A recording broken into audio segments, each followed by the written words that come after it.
Okay, good afternoon, everyone. Thank you for joining us for today's webinar.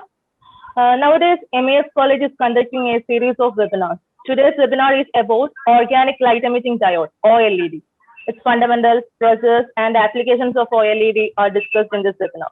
And this webinar is organized by Science and Humanities Department of MES College of Engineering and Technology. Now, without any further ado, let me introduce our eminent presenter, Dr. Sujit Sudhindran Swayamprabha.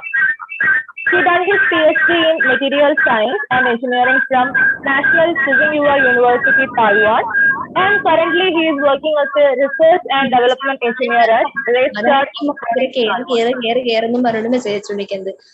It's my pleasure to welcome you to the webinar. Welcome, sir. Next, I would like to invite our dear Principal, Dr. Atmaram P. for talking a few words about this webinar. Please, sir. Well, good afternoon, everybody. Am I audible? Yes. Am I audible? Yes, it's audible. Yeah. Okay. So I request all other participants, other than the resource person, to mute their connections. Okay. So MES College of Engineering and Technology is conducting a series of webinars. Actually, in this pandemic situation, webinars are the best tools to impart information and share information. So all the departments of MES College of Engineering and Technology are conducting webinars. And today, this webinar is conducted by S&H Department of Science and Humanities Department of MES College of Engineering and Technology. And we have a very eminent resource person. He is Mr. Sujit Sudhindran. He is an expert in the field of OLED, and he is working in Raystar Optronics, Taiwan. So he is conducting his webinar actually from Taiwan itself. Well, we all have heard of OLED, that is organic light emitting diodes. OLEDs have a lot of applications. Actually, it is used in a lot of digital displays, like TV screens, computer screens, mobile phone screens, and a lot of other applications. I think this is like OLED organic thin screens are placed, films are placed between two conductors, and when electricity is passed through them, a flat light, this is a flat light emitting technology, is produced. So it will be better to get the details from the expert, because he is an experienced person, he's an expert in the field.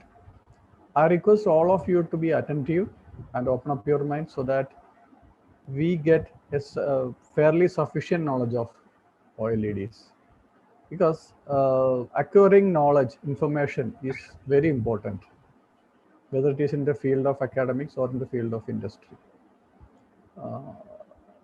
I regret that generally the academic syllabus is somewhat behind from the industry level by at least 5 years.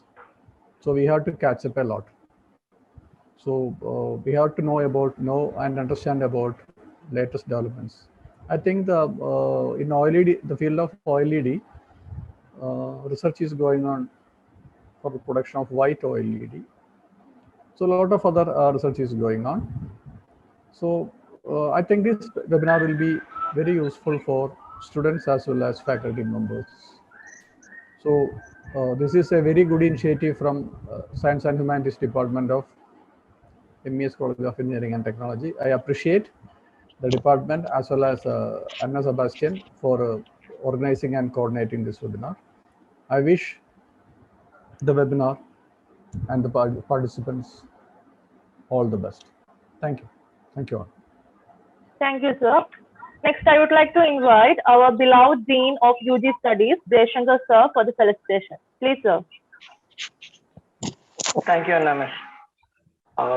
Today, നമുക്കിന്ന് കിട്ടിയേക്കുന്നത് തന്നെ നമുക്കൊരു വളരെ eminent ആയിട്ടൊരു വ്യക്തിയാണ് doctor Sujith sir. Is A well known person in this field, as I know the things. He also got a doctorate in the same field also.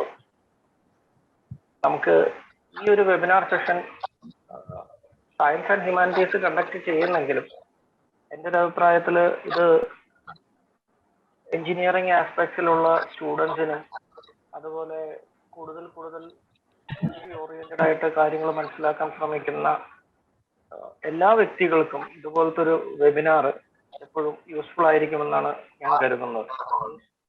I am not actually spending a lot of time seeing, but please എല്ലാവരും കാര്യമായിട്ട് തന്നെ hear ചെയ്യുക.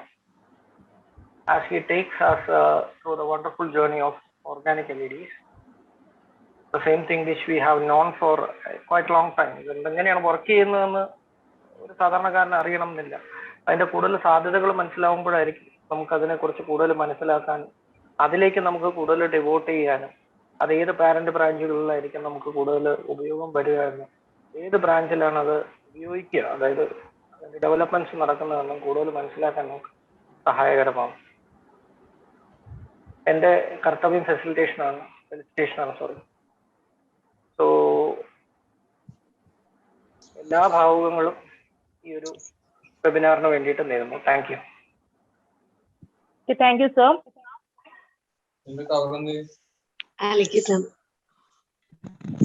Okay, thank you, sir.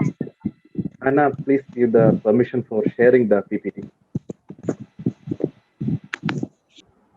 or creating the, for example, bioluminescence, chemiluminescence, and all right.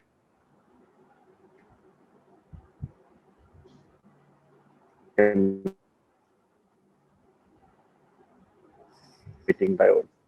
Electroluminescence, which the emissive layer is a film of organic compound in response to an electric current. We are using this organic light emitting diode in different areas. For example, we are making TV screens with organic light emitting diodes. We are making the mobile phone screens using organic light emitting diodes, and there are some lightning technologies also using the organic light emitting diode technology. The main specifications or main attractions of organic light emitting diodes are wide viewing angle, temperature stability, thin, light, flexibility, high CRI. Then that is slim. The organic light emitting diodes are very slim compared to the LCD or other kind of screens. And OLED have the self-lighting pixels. No need of any backlight. If we are seeing some LED screen or some kind of, especially LCD screen, there should be some kind of backlight will be there. But in case of OLED itself producing the light, and OLED have a very fast refresh rate also. This just about the history of OLED, and not much. Invention of OLEDs in 1987, CW Tang and Wunderlich in Eastman Kodak company, they invented the organic light emitting diode. These two people, that time they were scientists in Eastman Kodak, and this is the basic structure of organic light emitting diode device they made, that contain glass, ITO, diamine, that means one organic layer, here ALQ3, that also another organic layer. I will explain more about the functions of these organic layers in my coming slides. And here the magnesium silver, that is used as the cathode, and here ITO was the anode material. This about the functional layers in organic light emitting diodes. This is the simplest form of organic light emitting diode structure. It will contain one anode and cathode. In between the anode and cathode, there will be different types of organic material will be there. For example, here the first layer is Hall injection layer, then Hall transporting layer, and emissive layer, then electron transport layer, and electron injection layer. This is the basic structure of organic light emitting diodes. This figure showing how organic light emitting diodes are producing the light, or what is the mechanism behind the production of light in organic light emitting diodes. From the anode, the holes will produce and it will travel through Hall injection layer, then Hall transporting layer, and that will reach in the emissive layer. And in the same time, from the cathode, the negative charged particles, that means electrons, will produce from the cathode, that will travel through the electron injection layer, and that will reach the emissive layer. This positive and negative charge that combine together to form the excitons. This kind of excitons is producing the light. This is the simple mechanism for organic light emitting diode, how producing the light. I think most of the people who studied little bit chemistry in their +2 classes or little bit higher classes, they are familiar with the Jablonski energy diagrams. This is the basic of organic light emitting diodes working. Here, there are 3 different types of mechanism like fluorescence, phosphorescence, and delayed fluorescence. The fluorescence means that is the energy is transferring from singlet to the ground state, and here this about the phosphorescence. There will be one interstitial state, and in delayed means I will explain more about the delayed fluorescence in my coming slides. And this about the OLED classification. The first generation OLED that invented in 1987, that was fluorescence, and the main advantage of fluorescent OLEDs are low cost, then high color purity and low efficiency. The second generation organic light emitting diodes that invented in 2000, and that is phosphorescent OLEDs, and that have high cost, low color purity and high efficiency. The third generation that is invented in 2012, that is thermally activated delayed fluorescence. It have low cost, low color purity and high efficiency. The fourth generation is hyper fluorescent OLED, that is some kind of fluorescence only. I will explain that. This also have low cost, high color purity and high efficiency.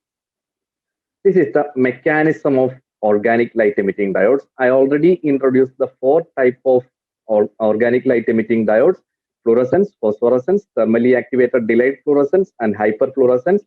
In the fluorescence, here there will be 2 types of excitons, singlet and triplet excitons. Here in fluorescent OLEDs, only S1 means singlet excitons are producing the light. That means from S1 to S0, the relaxation is happening and energy is producing as the form of light. In the case of phosphorescence, there will be intersection crossing or intersystem crossing.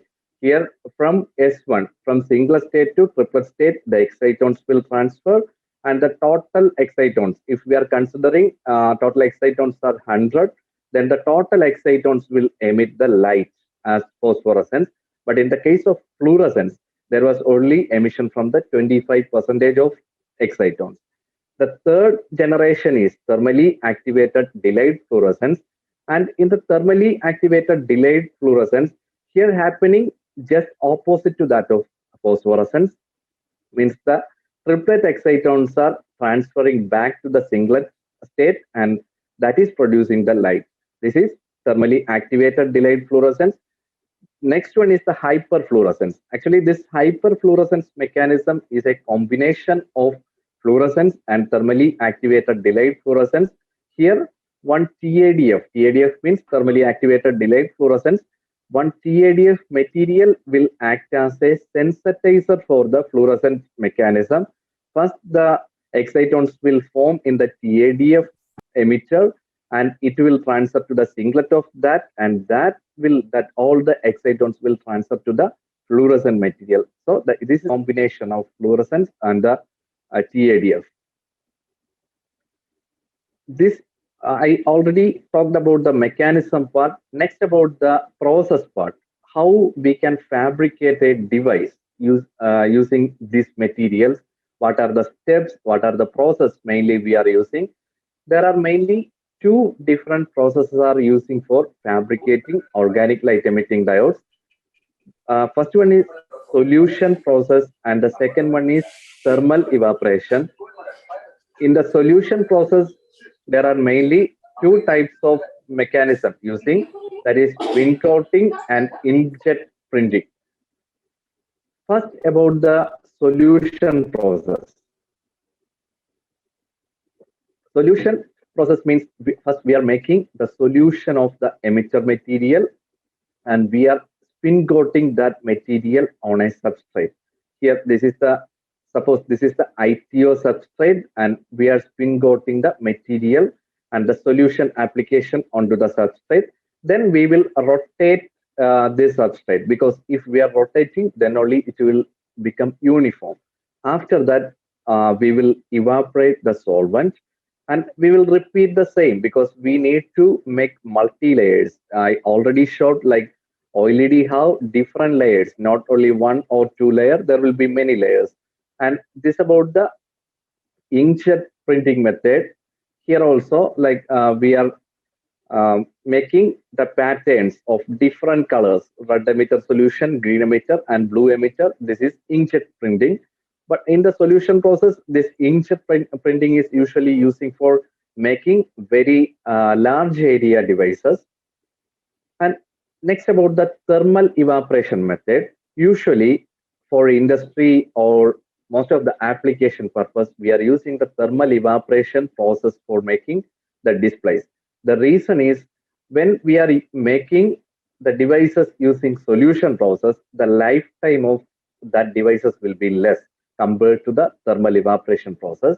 And this is the setup for thermal evaporation process. There will be different electrodes, and we will fill the material inside this crucible, and inside vacuum we will apply high temperature, and this will form thin films. Here, this is the exact diagram which showing the thermal evaporation method. The substrate will be here, and the material will be heating from here, and the material will reach here. This substrate will be always rotating, always the rotation for making the thin film uniform. This is a comparison of thermal evaporation and the solution process. I already said, when we are using the thermal evaporation process, the lifetime will be higher compared to the solution process. In case of thermal evaporation or dry process, or otherwise called vacuum evaporation, we are using a shadow mask, and the structure is complex layer structure. 5 to 6 structures or 5 to 6 layers will be there in the dry process or thermal evaporated device. And material, each material has separated function. And the main issue with this dry process or thermal evaporation process is layer structure complexity and difficulty in mask patterning. And then about the solution process. The solution process main advantage is large area fabrication, the cost is low, and high material consumption rate. And the one of the very important negative side is the poor lifetime of solution process devices. And next, about the types of OLEDs. Already the principal mentioned about the white OLED, that kind of things. I will try to cover more about that kind of things and the types of OLED. Here, the passive matrix OLED, active matrix OLED, transparent OLED, top emitting OLED, foldable OLED, and white OLED. First, about the passive matrix OLED. Usually, these passive matrix OLEDs are using in the small displays, and compared to the active matrix OLED, the passive matrix OLED is lifetime is little bit less, and the color contrast also, or the picture clarity is little bit less compared to the active matrix. I will explain about the active matrix OLED later. And here, the passive matrix OLEDs have strips of cathode, organic layers, and strips of anode. You can see here. Here, the anode and cathode strips are there. The anode strips are arranged perpendicular to the cathode strips.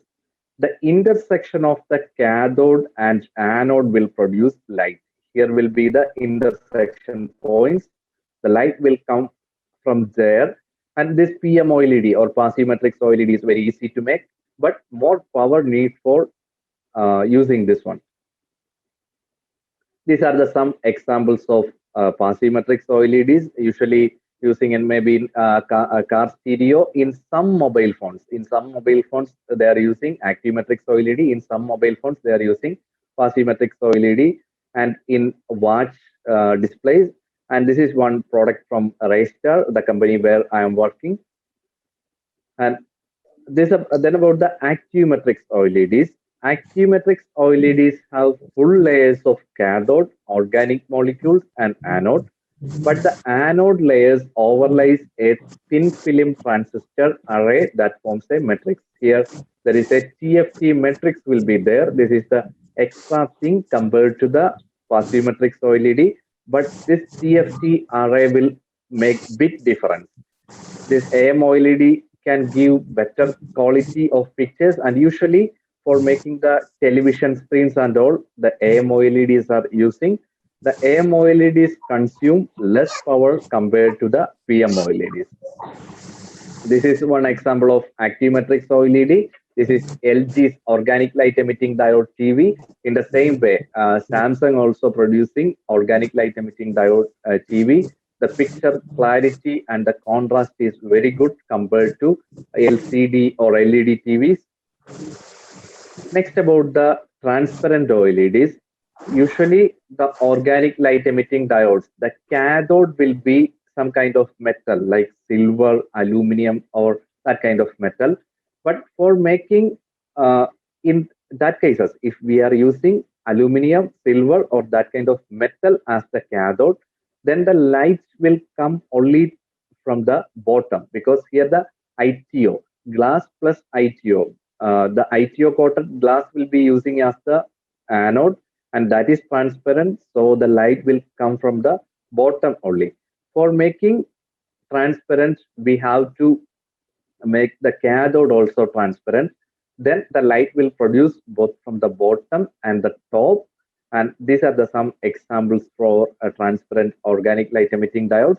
This type is transparent OLED with passive matrix structure, and this is the transparent OLED with active matrix structure, because the large screens are always active matrix and small screens most probably that will be PMOLED, passive matrix OLEDs. Then about the top emitting OLEDs. In the previous slide, I mentioned most of the OLEDs are emitting only from the bottom, but there are with using some different kind of structure, or if we are making the anode as the opaque material, opaque, and this cathode as the transparent, then that will emit from the top. This is OLED top emitting structure. This is another interesting type of OLED, foldable OLED. Here, using some different technology or different materials, different substrate for making the organic light emitting diodes, then only we can use that as foldable.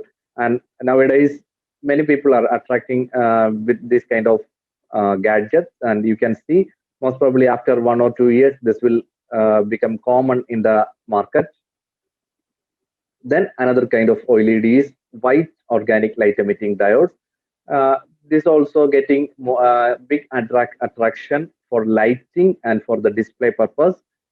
And until now, I was talking about the application of organic light emitting diodes mainly in the display field, but this organic light emitting diodes are using in the indoor lighting purpose also, sometimes outdoor lighting purpose also.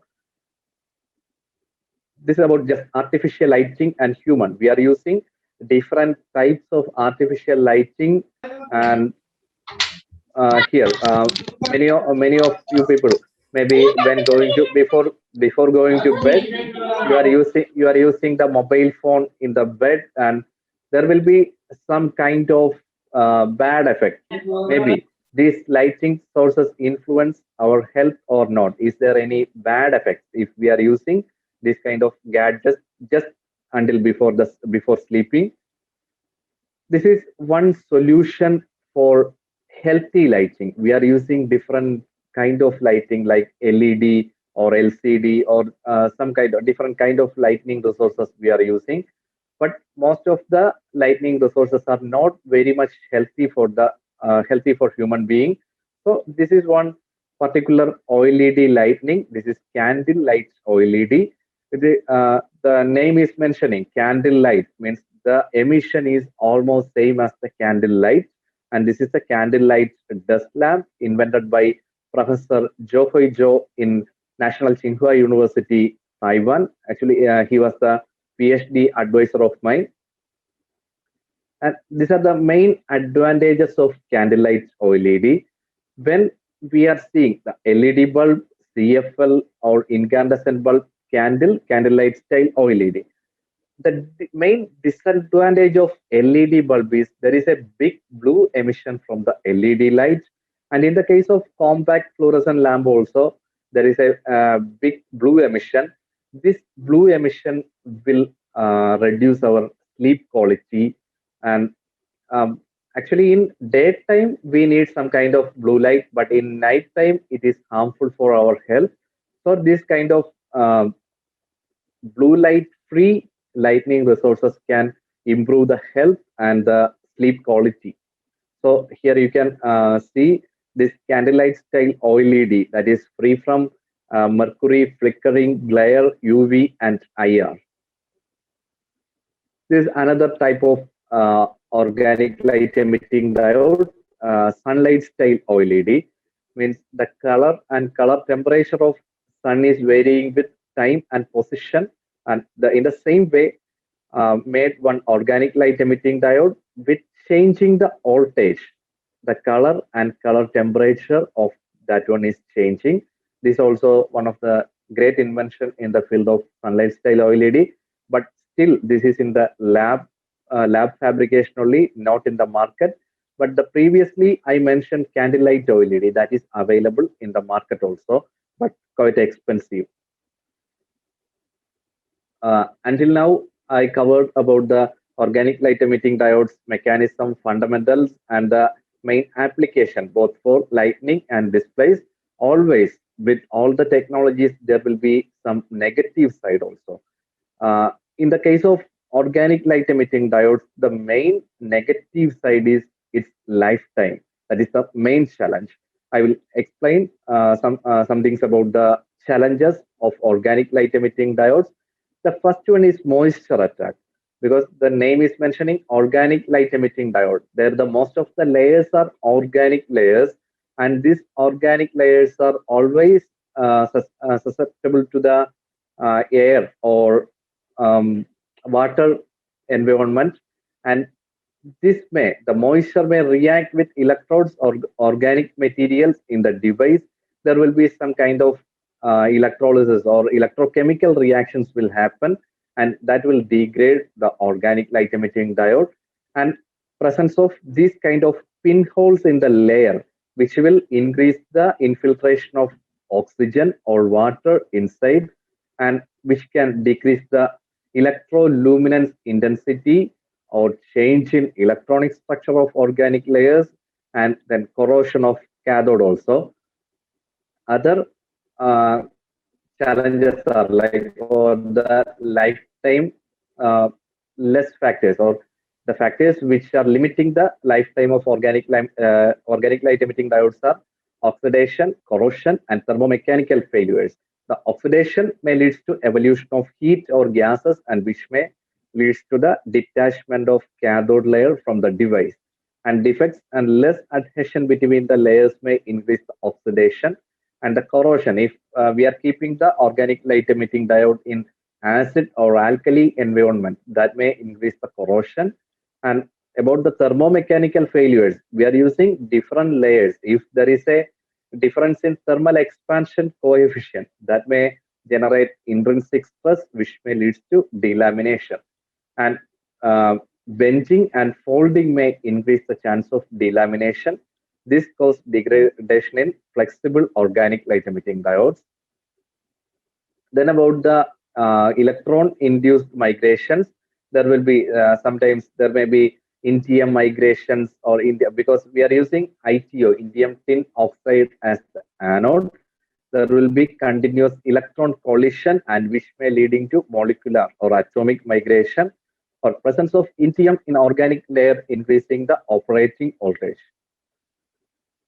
Next, about the photochemical degradation. The photochemical degradation mainly happening at ITO organic interface via 3 steps. The first one is light absorption by the organic material, and then movement of exciton to the ITO region, then formation and release of oxygen from the ITO surface.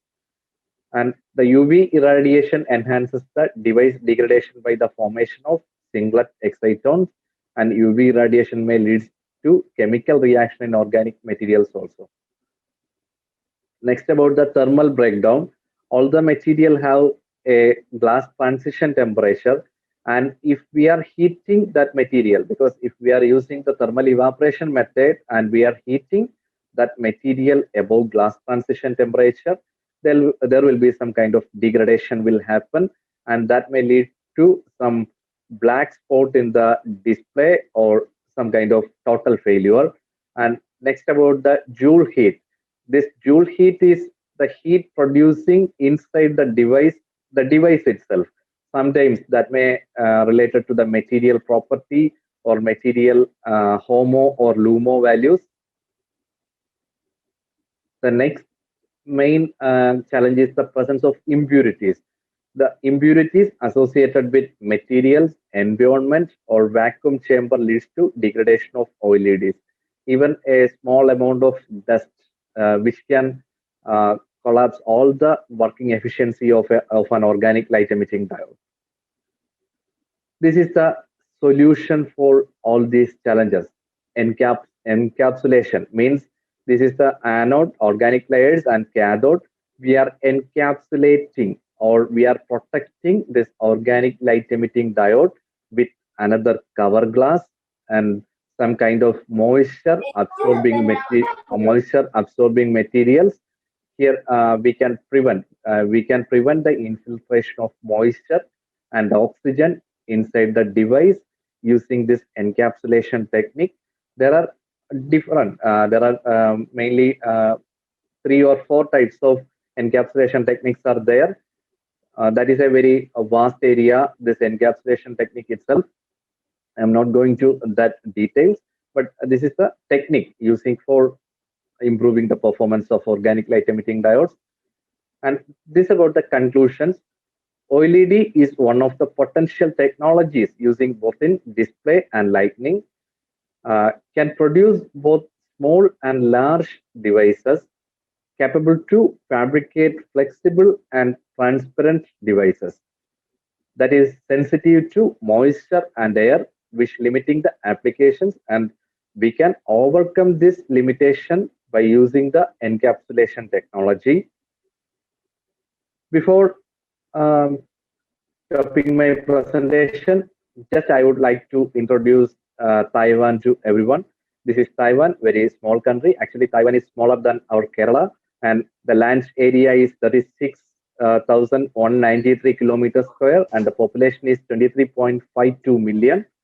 And this is very near to China, and Taiwan is otherwise known as Republic of China. But even though Taiwan itself considering as a independent country, this about the one webinar series we conducted before, Taiwan Career and Education Webinar Series 2021. We conducted this webinar series in January and February of this year. And if someone is interested, they can scan this QR code, or I will send this link to Anna Miss. She will circulate to students, and you can see this webinar series for more understanding about Taiwan visa procedure, or how you can come to Taiwan for your higher education. What are the job opportunities in Taiwan? I will send this. And then thank you for listening, and thank you for inviting me for this presentation. Thank you, everyone. Please ask questions. Thank you, sir. Thank you so much for the deep knowledge about OLED and all. Now it's time for our interaction section. Students, you can ask your doubts and clarification regarding this topic to Dr. Sujit. So please ask your doubts. He will clarify it to you. Thank you.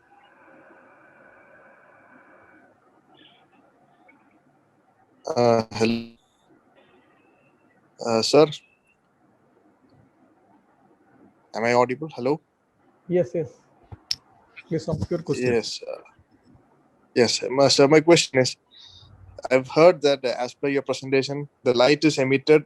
How do you regulate the red, blue, green as per the voltage regulations? Because as per in LCD, we have a different technology. So in OLED, the light is emitted. So how do you regulate in the screens which light comes where, or that sort of an arrangement? How is it made? Can you briefly explain about it? Okay, I have one. Are you asking about the sunlight style OLED or generally about OLED? For example, general OLED, like we use a mobile phone in the display. Yes. Okay. So okay, how okay. is the particular? Yeah. My question is the refresh rate, like the refresh, like particular light of the color should come in this point, this point. So how is it arranged? In what mechanism it is? Okay, that related to the mainly about the persistent of vision. I think you are familiar with that things. There will be a different kind of pixels will be there in organic light emitting diode using RGB, like red, green, blue, and sometimes yellow also for better clarity. So here, usually in the case of, especially in the case of passive matrix OLED, all the pixels are not always open. Sometimes some pixel will be open, but we can't recognize. When we are seeing, we will understand like all the pixels are open and that is giving light. That the main mechanism that is related to the persistent of vision only. Okay. Thank you. All right. And second, yes, thank you, sir. And also one more thing that I've heard that in LED, as per your explanation also, the life cycle of LED is reduced. I mean, it is compared to LCD, the life is reduced.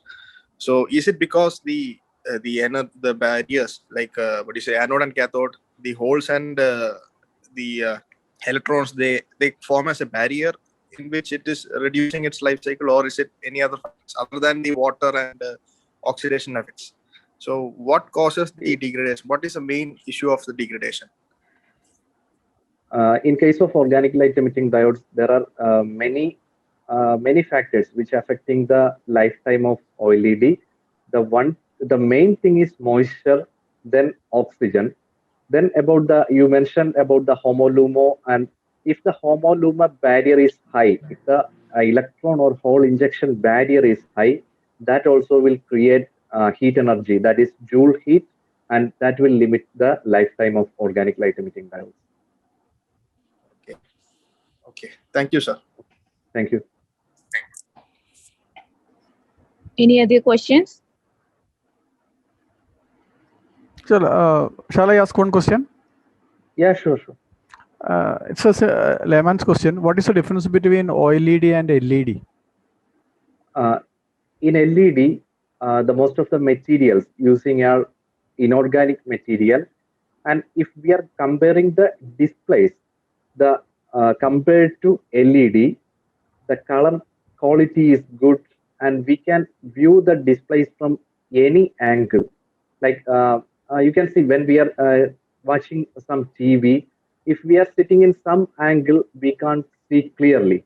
But in the case of organic light emitting diode, we can see from any direction. There won't be any hindering from the angle.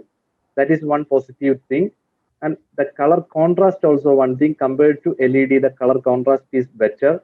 But in case if we are comparing LED and OLED, still the LED's lifetime is better compared to OLED. But all the other qualities are better with the OLED.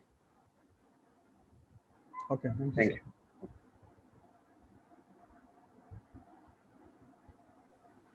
Any question? Do anyone have any question? Sir, one more question. Yeah, sure. Yes, I've listened to that. Like we are having curved displays, which is using OLED technology. Yes, yeah. So, and also in your slide, in I've heard that the curvature can cause an issue, like the life systems, because it causes some I don't know, the barrier or some issues. So, how does the curved technology is improving, or how is it advantaging in LED OLED technology? Market scenario, there is not much interest for the flexible things. I don't know why. Most of the people are interested in the transparent things, but not that much interested in the flexible things also. But still, research is going on. Okay. Okay, thank you. Okay. I hope everyone is clear about this OLED topic. I would like to welcome Aishwarya ma'am on the behalf of MES College and S&X department to deliver out of thanks. Please, ma'am. Thank you, Anna. Good afternoon, everyone.